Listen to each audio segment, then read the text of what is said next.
Los Angeles, California. Who said the crowds wouldn't embrace football being back in L.A.? You certainly couldn't tell that by what we saw a few moments ago. These folks are pumped up as their Rams get set to do battle with Cam Newton and the Carolina Panthers.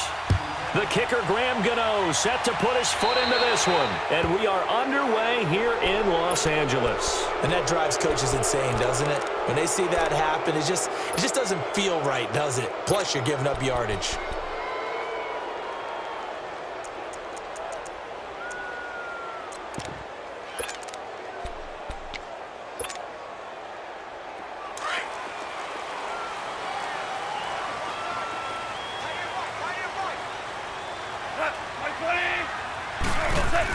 On first down, gone. A quick hitter complete. It's Reynolds. And he'll go down right around the 47 this time. 7 yards, the pickup on the pitch and catch.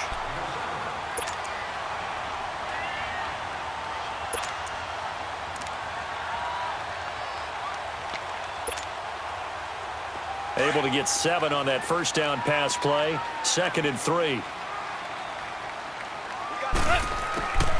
From the gun, here's Gone.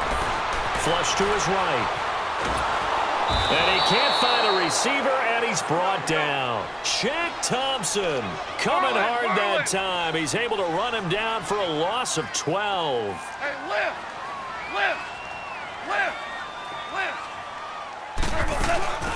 Now the first carry here for Todd Gurley. That is not going to be any help as they dump him behind the line of scrimmage. He lost 2, and it brings up 4th.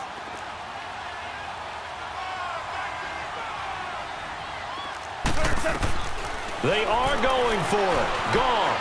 Forced out to his left. Looking left side, he's got it. Complete. And he's not able to get away. He is stopped well short of a first down. And, partner, I'm not really sure what in the world they were thinking on 4th and long there at this stage in the game, but you think social media may be firing up a little bit right now? Oh, the coach is trending right now. All right, there's no doubt about it. People are wondering what that decision was. But it takes me back to a number of years ago. A very successful coach in the league had told himself before a playoff game he was going to be aggressive. No matter what, he's going to be aggressive. And it ran his team into some real problems early, and they got upset in that playoff game. Let's see if this team can recover. Well, that's aggressive in capital letters with glitter, 7 underscore. I mean, that's the definition of aggressive. Yeah, you can almost hear the cheerleaders doing the be aggressive chant behind him, and he listened to it. Going down the middle, and it's complete. And the play goes for 19 yards, gives him a new set of downs. And that's one of his advantages of a passer, is now with his height, setting back there in the pocket, firing it over the middle, he can really see everything clearly. It is, and I know that other quarterbacks get it done different ways, all right? You don't have to be his height to make a great play. But what he does is he takes away having to make those slide steps in the pocket to find angles to throw the ball through. He just throws right over the top of it because he can see everything, and sometimes that saves time and gets the ball to a receiver quicker. And he'll get it down this time to the 17. A good pickup there, 8 yards on the first down completion.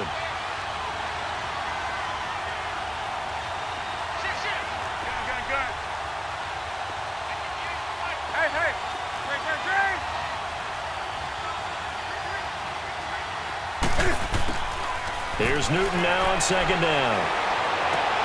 And it's caught. And he'll take this into the end zone. Touchdown, Carolina. DJ Moore from 17 yards out. And the Panthers are going to take a first-quarter lead.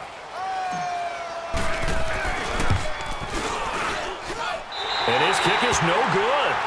An inauspicious start here kicking-wise as this one stays a 6-0 game. Gano out to kick this one away. This will be taken about the 12. It's a foot race. The 40, 30, 10. Touchdown, LA! As his guys are in for 6. And the Rams have tied the game with the extra point to come. Such an electric play, so much fun to watch, and you need all 11 seven guys in sync for that to be successful, don't you? Without a doubt. That's teamwork, to be able to put it all together.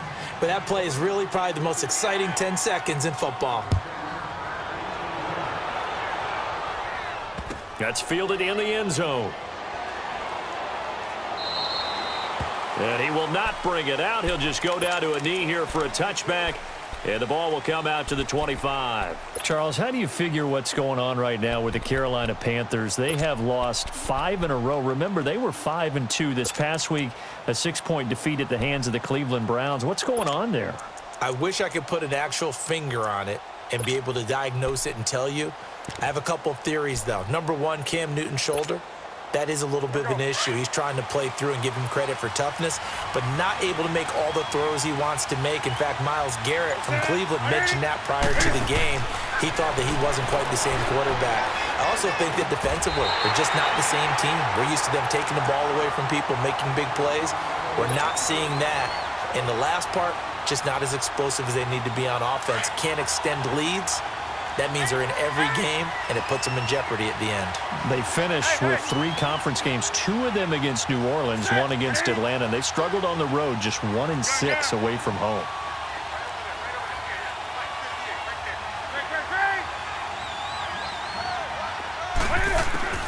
Second and 10, Newton again. It's hauled in by Torrey Smith. And all the way down to the 29. A big play there for Carolina. 46 yards. Someone sharp in this game. I mean, a touchdown pass on the first drive and comes right back, and he's flinging it around really well here. A really nice throw there to pick up the first down. You kind of just feel a laser focus and confidence about him, and I think we saw that this week, didn't we? Talking to him and the coaches, they felt good about his performance coming up. Yeah, I was really impressed with that last practice we saw when they went through 2-minute drill, when they went through all the different situations. Ball hardly hit the ground, and I thought, yeah, he might be locked in for this one.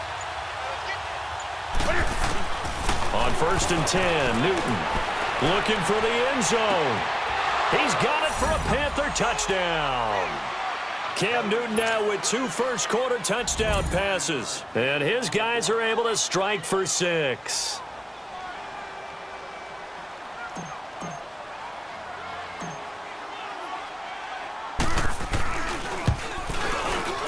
This time, the extra point up and good. And the decision to just kick the extra point winds up successful.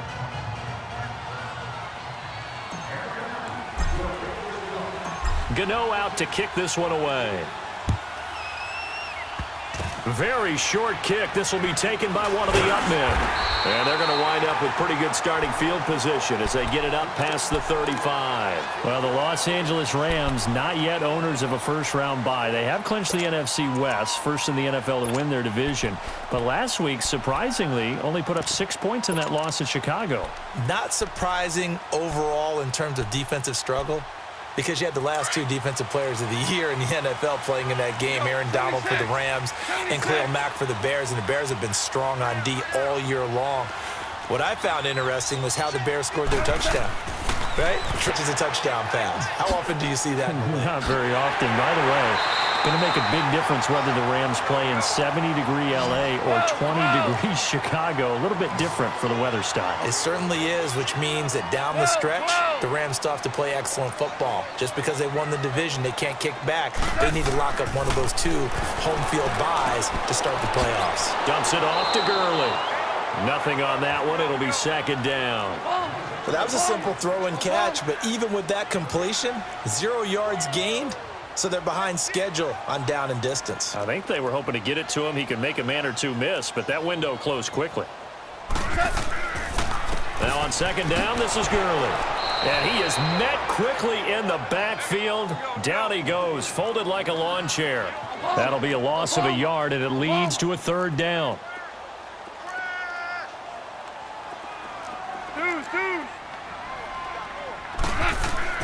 Throwing on 3rd, Goff. And he fires one that's intercepted.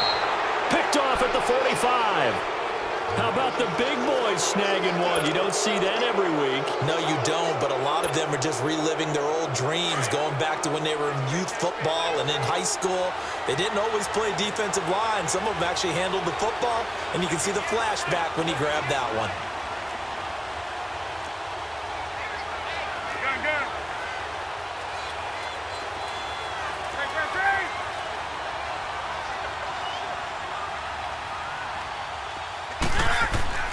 Now following the interception, here's Newton. Firing quickly here, and that's complete. And he'll lose yardage here, back at the 41. They'll wind up losing 3 yards here. And that'll make this a 2nd and 13.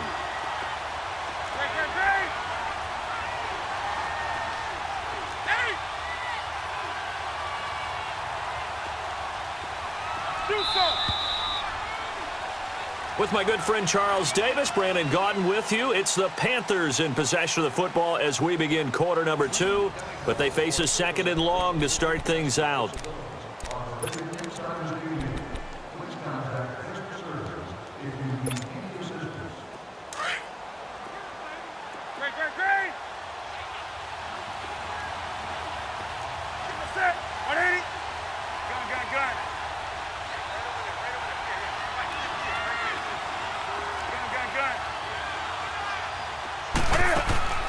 Back to throw, Newton. And incomplete there. A nice hit. Jars the ball free and brings up 3rd down. That would have been a great catch, but it's real difficult to hold on to it because it was contested all the way. Would have been a great play if he'd been able to haul that one in.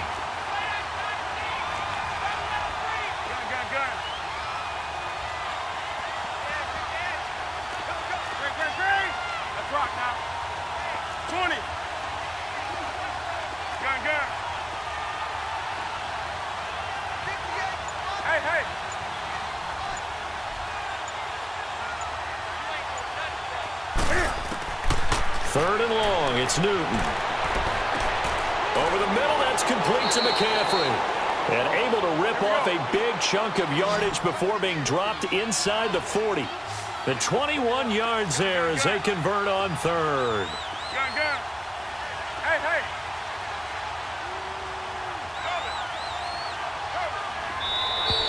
Now contact up front as penalty markers come in. Who is this against? A little antsy on the left side of the line. Yeah, I think they got the guy in the end. I think they got the DN there on that one. And let's face it, he is so amped up, wanting to get a good get off on the snap, jump too quickly.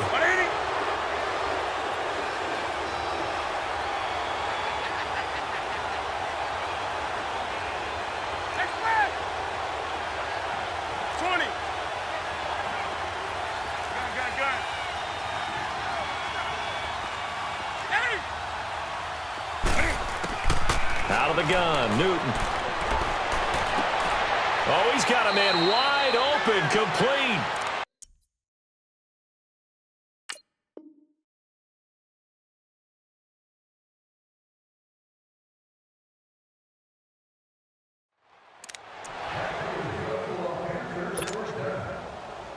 Newton now hitting on 80% of his passes in the early going. 8 of 10. It's first down.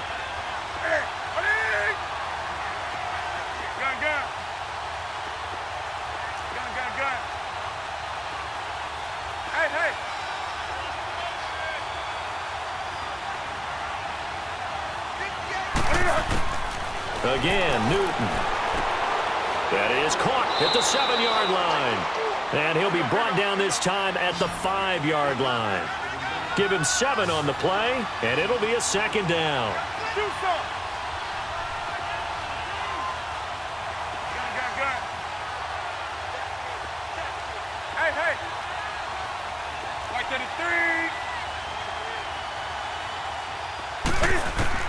To the air again, Newton. And he's got it. Touchdown, Panthers. Cam Newton with his 3rd touchdown.